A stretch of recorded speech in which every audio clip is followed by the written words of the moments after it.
नमस्कार सभी प्यारे बच्चों को मेरा प्यार भरा नमस्कार। जी हाँ, मैं प्रथम बार आपके सामने आया हूँ, इंट्रोडक्शन देना चाहूँगा। मेरा नाम LD चारण, मैं रावतबादी क्षेत्र का रहने वाला हूँ। तो इस वक्त आपको पता होगा कि पूरा भारत जो है एक विश्वव्यापी महामारी से जूझ रहा है और आपसे मेरी गुजारिश है, निवेदन है कि आप इस वक्त सभी बच्चे अपने घर में महफूज रहें, सुरक्षित रहें, घर से बाहर न निकलें। तो इसी शुभ कामना के साथ मैं आपके सामने आज कुछ बात करने के लिए आया हूँ, कुछ क्षण बात करने के लिए आया हूँ और आपके लिए एक बहुत बढ़िया टॉपिक मैटर लेके आया हूँ, एक बिंदु लेके आया हूँ जिस पे मैं आपसे बात करूँगा। कुछ मिनट के लिए मैं आपसे बात करूँगा, आप मेरे साथ जुड़े रहिए। जी हाँ, मैं आपके लिए एक भाषा आपके लिए तो ये जानेंगे कि भाषा क्या है मानव जीवन में, हमारे मानव जीवन में भाषा का क्या महत्व है। इसी संपूर्ण बिंदु को लेकर मैं आपको समझाऊंगा कि जीवन में हमारे लिए लैंग्वेज का या भाषा का कितना ज़रूरी महत्व होता है। संपूर्ण चीज़ें मैं आपके लिए लेके आया हूँ, तो जानिएगा भाषा को। जी हाँ, मैंने लिखा है भाषा शब्द संस्कृत के भास धातु से बना है। जी हाँ, संस्कृत के भास धातु से बना है और इस भास को हिंदी में अगर हम कहें तो क्रिया कहते हैं। आई बात समझ में? संस्कृत के जितने भी धातु होते हैं, जैसे एक धातु मैं लिखता हूँ पड, ये भी एक क्या है? धातु है।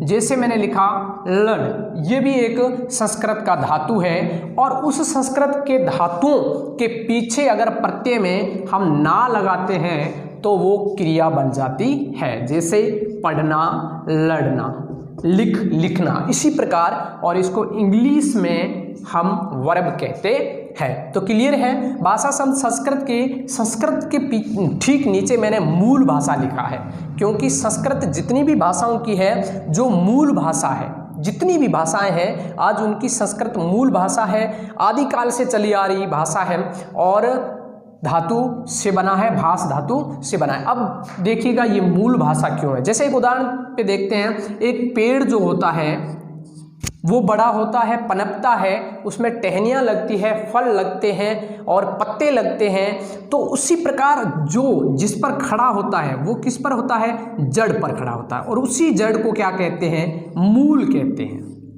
क्लियर है? तो उसी मूल पर ये पेड़ पूरा खड़ा है, वृक्ष खड़ा है, हमें फल देता है, लकड़ियां देता है, छांव देता है, ये सभी चीज़ें। तो उसी प्रकार ये मूल जो है, ये भाषा जो है वो हमारी संस्कृत मूल भाषा है। उससे ही तमाम भाषाएं हैं जो निकली है, उसके बारे में हम बात करेंगे।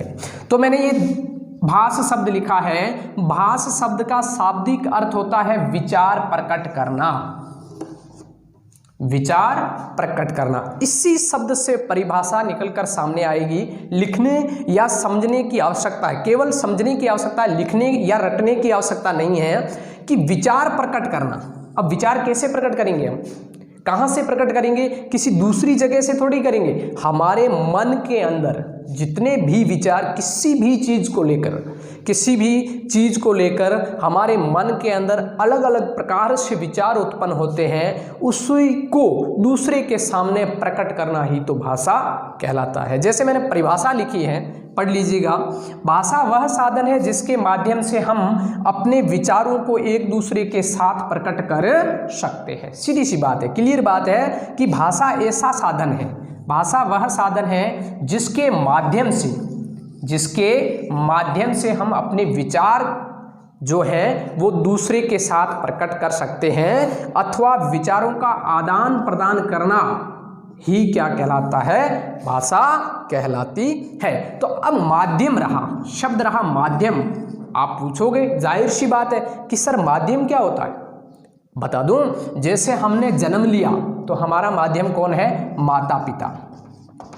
माता पिता जो है वो हमारा माध्यम है। हमने माता पिता के माध्यम से जन्म लिया, इस पृथ्वी पर आए। तो उसी प्रकार भाषा ही एक ऐसा माध्यम है जिससे हम एक दूसरे के सामने वार्तालाप कर सकते हैं। जैसे मैं मेरे मन के ये सभी चीज़ें जो मेरे मन में विचार चल रहे हैं कि मैं आज क्या पढ़ाऊँ, कैसे पढ़ाऊँ, ये मैं आपके सामने रख रहा हूँ, यही तो भाषा है। चाहे मैं इंग्लिश में रख रहा हूँ, चाहे हिंदी में रख रहा हूँ, चाहे संस्कृत में रख रहा हूँ, तो यही भाषा है। बहुत शानदार तरीके से इन्हीं शब्दों को आप समझ लीजिएगा, फिर परिभाषा अपने आप से सेट हो जाएगी। क्लियर है यहाँ तक?